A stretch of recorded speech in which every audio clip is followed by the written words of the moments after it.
My grandfather left me his entire estate. Then my brother and mother claimed the will was outdated and tried to rewrite it. But I was one step ahead, and every move they made only exposed them later. Most people picture inheritance as this glamorous moment where you sit in a mahogany-paneled office while the lawyer solemnly hands you a golden key. Reality mine felt more like an awkward PDA meeting with better catering. I was 36, and there I was in Springfield, Ohio, squeezed between my mother's dramatic sighing and my brother Brandon's failed attempts to look stoic.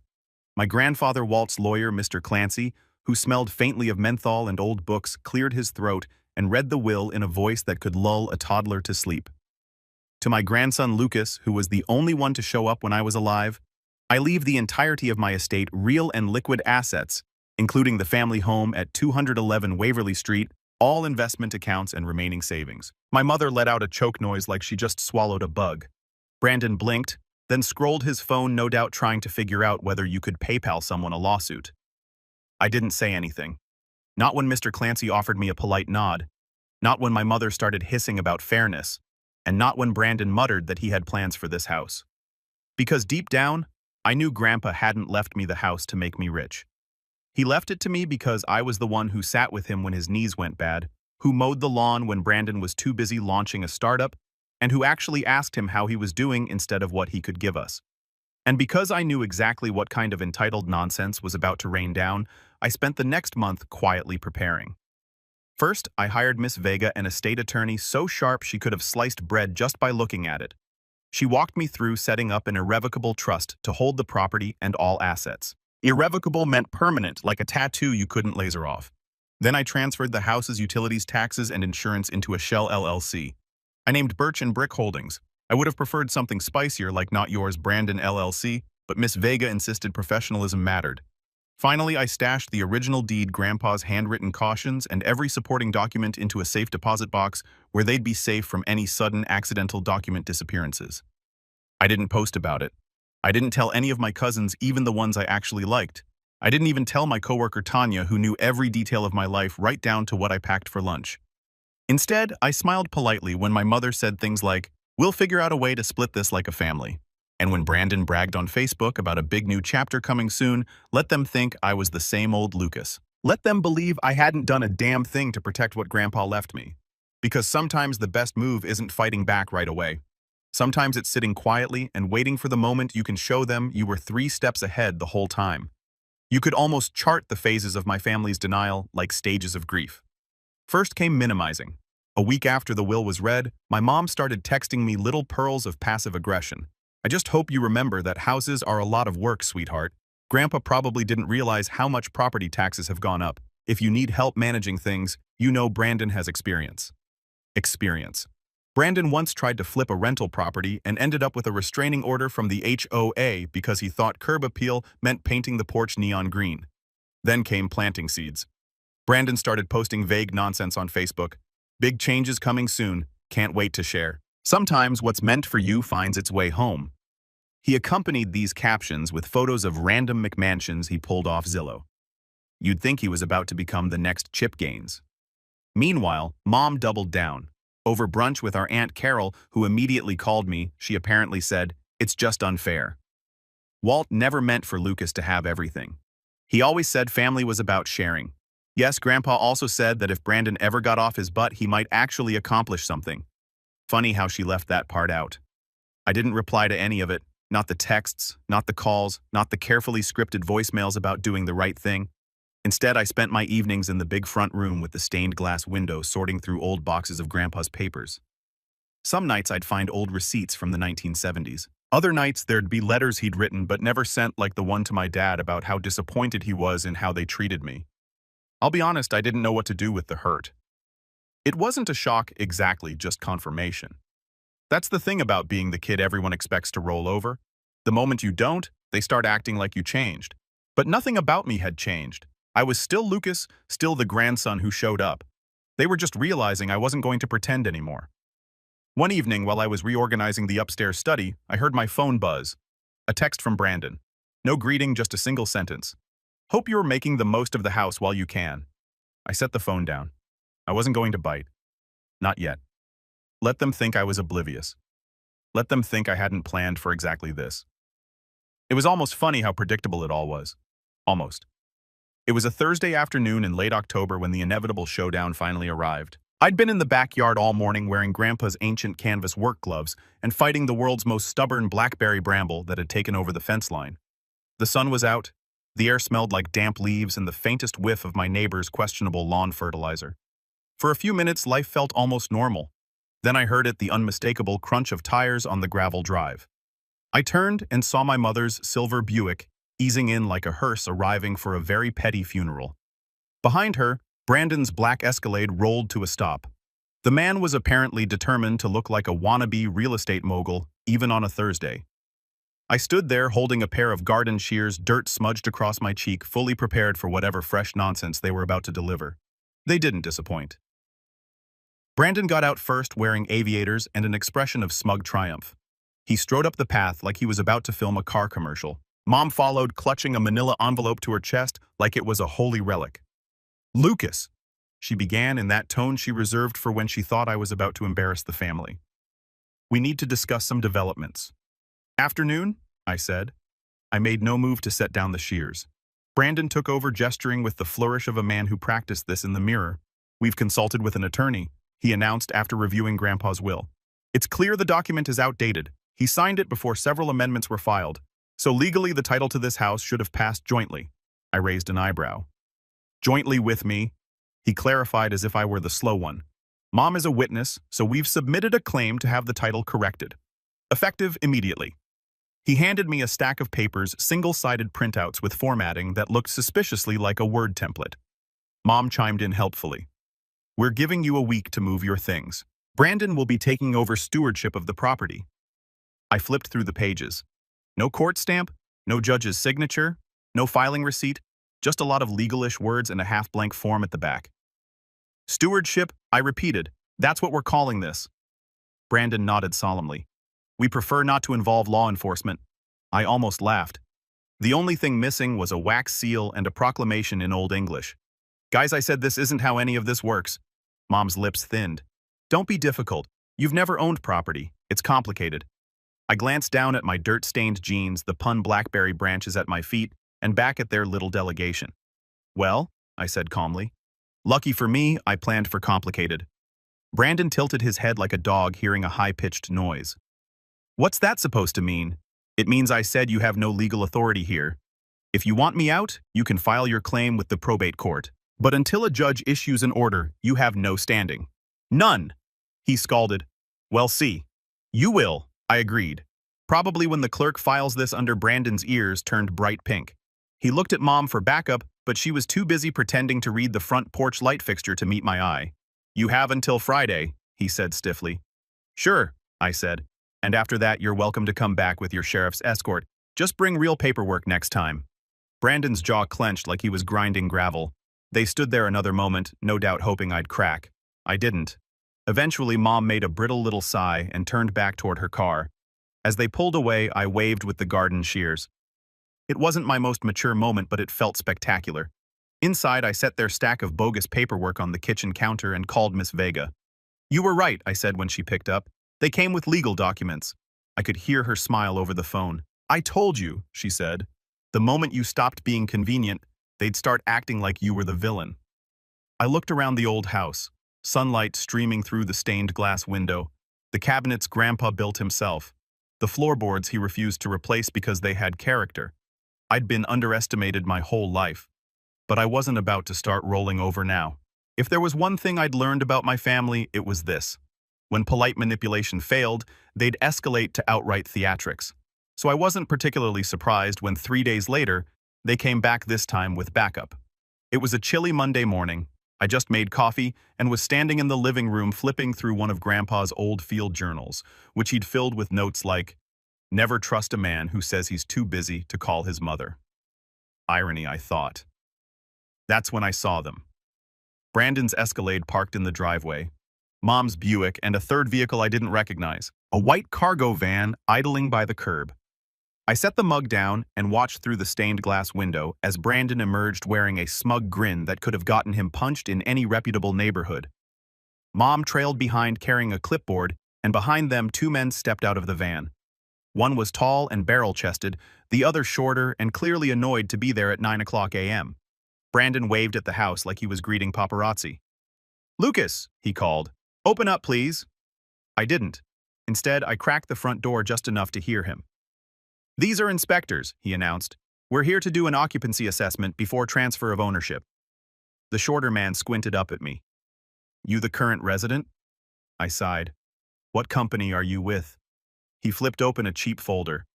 Brandon Real Estate Solutions." I blinked. "That's not a company. It is," Brandon cut in hastily. "It's my LLC. Perfectly legal." "Cool," I said. "So you started an LLC this weekend. Congratulations. You don't have any authority to inspect this house."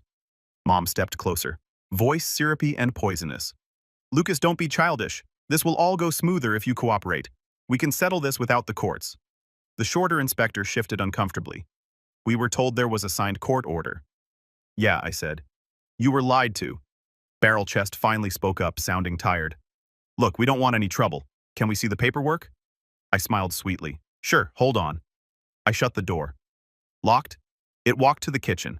From the drawer where I kept Grandpa's old receipts and my own carefully labeled folders, I pulled out a certified copy of the trusted and the letter from Miss Vega, outlining the irrevocable transfer of title.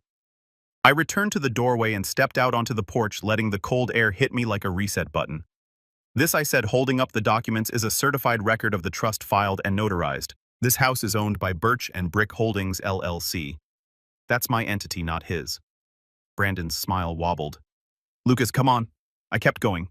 "If you or anyone here tries to enter this property without a warrant or a legitimate court order, I will have you trespassed.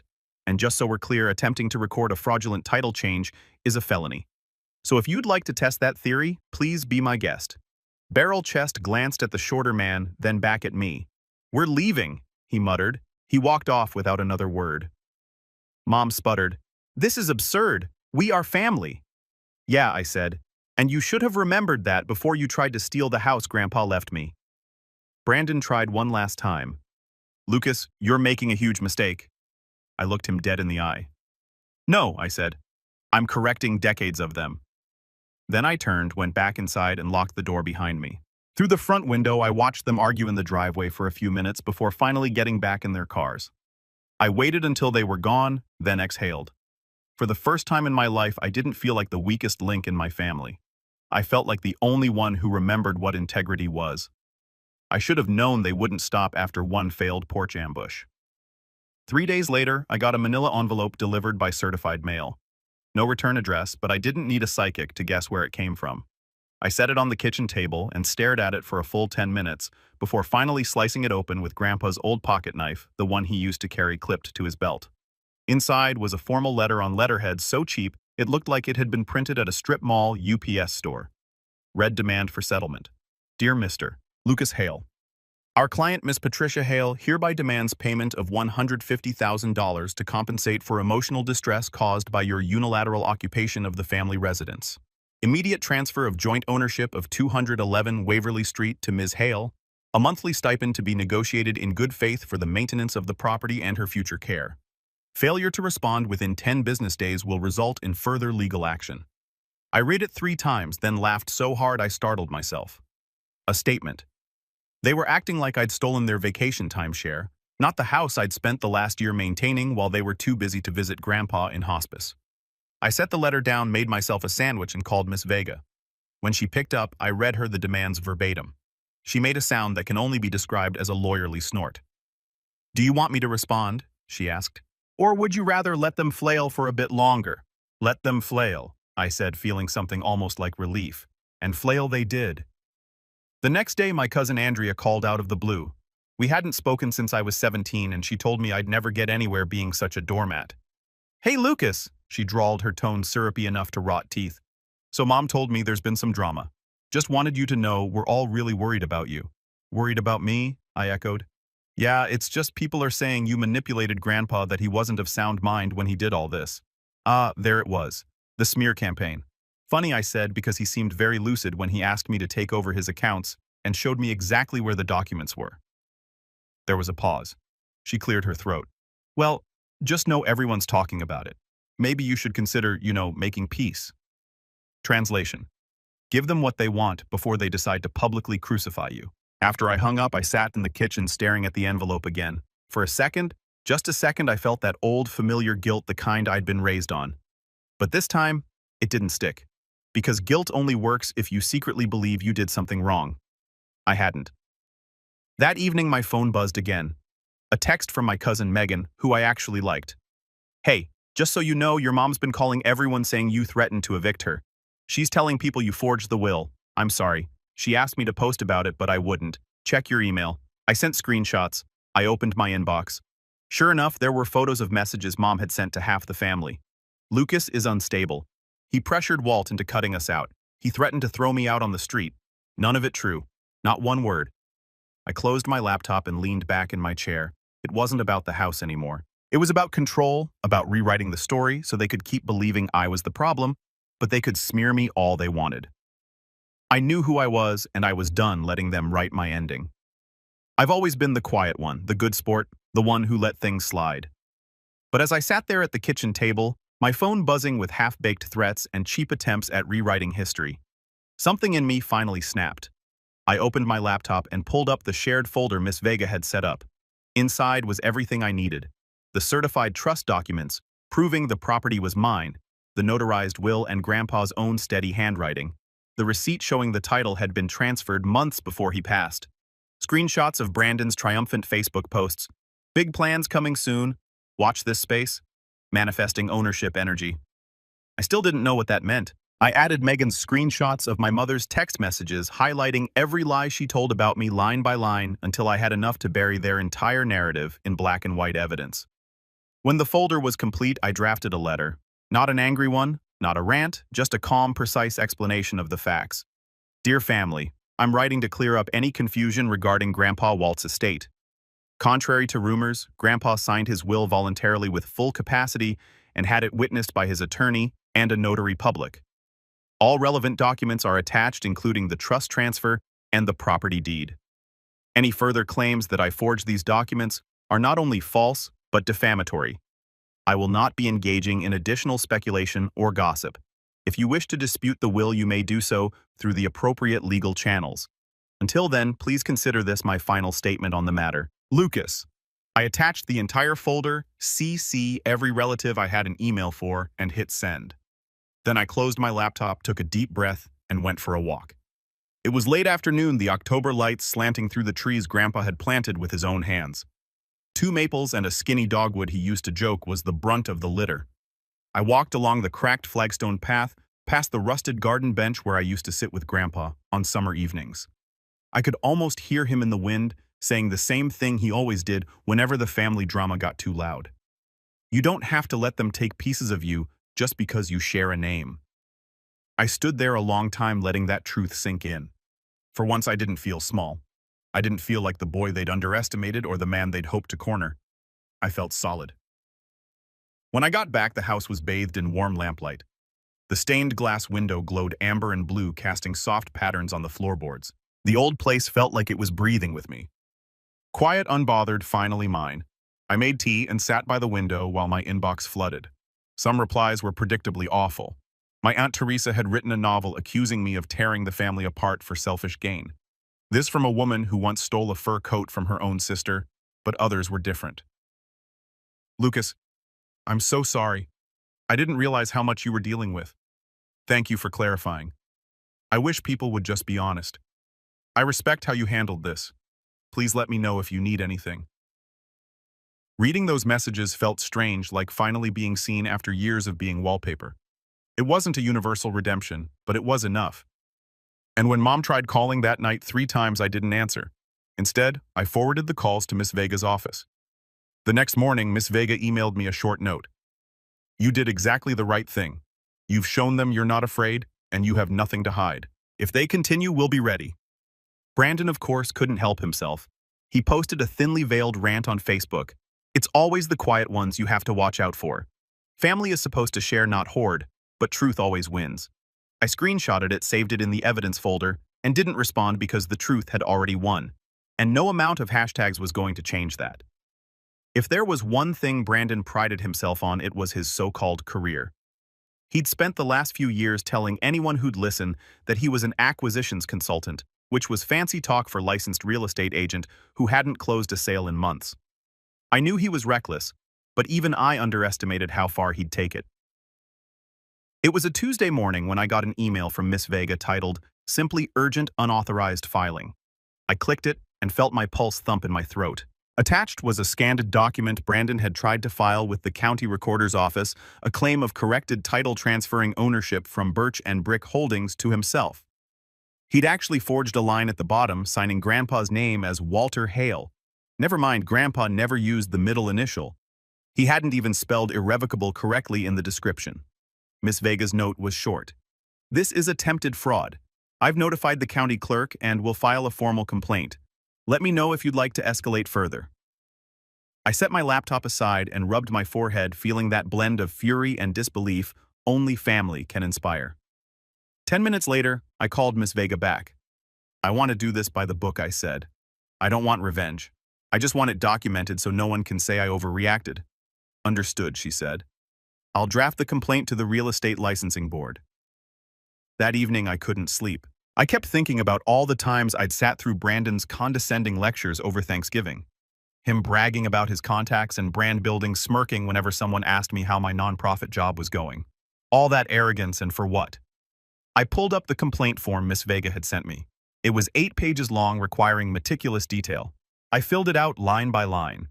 Dates of the attempted filing, copies of the forged document, screenshots of Brandon's messages threatening to take the house, the notarized trust, and will proving he had no claim. I attached everything, including a statement explaining that I had no interest in pressing criminal charges yet, but I would not tolerate further harassment. The next morning, I emailed it to the State Real Estate Board. Within 48 hours, they replied, "Thank you for bringing this to our attention. We take allegations of title fraud and unethical conduct very seriously. An investigator will follow up shortly." I didn't tell anyone. Not Miss Vega, not Megan, not even my best friend Drew. I wanted to keep it quiet. 2 weeks later, a letter arrived addressed to Brandon. I recognized the return address immediately. State Board of Realtors Disciplinary Division. I hadn't opened it, of course, but I did see the look on his face when he showed up unannounced to talk. I'd been out front raking leaves into neat piles. He pulled up, got out, and walked toward me, looking less like the smug salesman he always pretended to be and more like a kid caught stealing candy. "Lucas," he began, voice scratchy. "I just want to stop," I said. "I'm not interested." He swallowed. "They suspended my license, pending investigation. You know what this means for me?" I set the rake aside and crossed my arms. "Yeah, consequences." His eyes darted around like he was hoping someone would jump in and take his side. "But we were alone." "You could call them," he said. "You could tell them it was all a misunderstanding." "Was it?" He didn't answer. Instead, he stood there, shoulders sagging. For a moment, I almost pitied him. Then I remembered the forged signature, the threats, the months of lies. "I'm not going to lie for you," I said quietly. "You did this. You'll have to live with it." He stared at me for a long moment.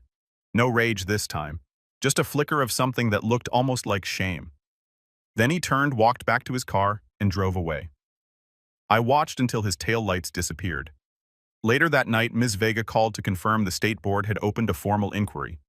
I thanked her, hung up, and sat in the dark kitchen, hands wrapped around a mug of cold tea. I didn't feel triumphant. I just felt done.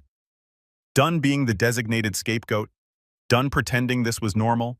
Done letting them define me. It took 2 more months for everything to stop spinning. By early December, the calls had mostly dried up.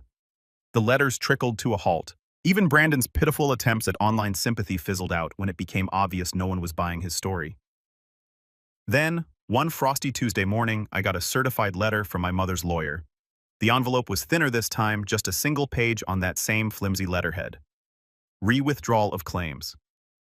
Dear Mr. Hale, this letter serves to confirm that Miss Patricia Hale is formally withdrawing all claims against the estate of Walter R. Hale. No further legal action will be pursued. Ms. Hale respectfully requests no further contact. I read it twice, then folded it neatly and set it aside. I expected to feel victorious, some big swell of vindication. Instead, I felt nothing. Nothing except relief. It was over. I stepped out onto the porch into the cold morning air. The old maple Grandpa planted was bare now, skeletal branches silhouetted against the pale sky. For the first time in my life, I didn't feel like I had to look over my shoulder to see who was coming to take something from me. The next few days passed in a blur of quiet routines. I cleaned out the attic, finally going through the old boxes I'd been avoiding since the day I moved in. Grandpa's war medals, stacks of yellowing Polaroids receipts from the hardware store dated decades before I was born. And in one battered shoebox, a bundle of letters bound with twine. Most were simple little notes he'd written to himself, grocery lists, reminders, the occasional complaint about damn politicians. But at the very bottom was a single envelope addressed to me. "Lucas, open when you're ready." I sat down on the attic floor and opened it with trembling hands. Inside was a single page in Grandpa's neat, blocky handwriting. "Kid, if you're reading this, it means they made this harder than it needed to be. I'm sorry for that, but I'm not sorry for trusting you to do right by this place. You were always the one who showed up even when it cost you something. Remember, roots matter. But you don't owe anyone your peace just because they share your blood. Be proud of yourself. Love you." I pressed the letter to my chest and just let the tears come. All the years of being the afterthought, the fallback, the safe target for other people's disappointments. It felt like they were finally dissolving. That night, I invited Megan and Drew over for dinner. No big event, just a pot of Grandpa's chili recipe and a bottle of cheap wine. We sat around the kitchen table, telling stories, laughing until my ribs hurt. I realized somewhere in the middle of Megan teasing me about my grumpy old man tendencies, that this simple warm moment was what family could look like. Family that showed up, family that didn't need you to shrink so they could feel bigger. A few days later, Brandon tried calling. The voicemail was awkward, some half apology, half request that I call him back so he could explain. I didn't. Instead, I blocked his number and deleted the message without listening to the end because I didn't need an explanation. I knew exactly who they were. And for the first time in my life, I also knew exactly who I was without them. The night before Christmas, I walked through every room of the house, turning on the old lamps Grandpa had collected over the years. The place glowed like it was alive. I stood in the living room looking around at the space they all said I couldn't handle alone and felt something settle in my chest. It wasn't triumph, it was freedom. Freedom from their expectations. Freedom from their manipulations. Freedom to build something of my own on my own terms. Later, I sat in Grandpa's old recliner, the one everyone used to make fun of because it squeaked when you leaned back. I didn't mind the noise. It felt honest. When midnight came, I raised a glass of cheap champagne to the quiet house and whispered, "I did it." No audience, no applause, just the knowledge that I'd survived it all. And finally, I didn't owe them anything anymore. And in that silence, in that old creaky house, I felt more at peace than I ever had in my life.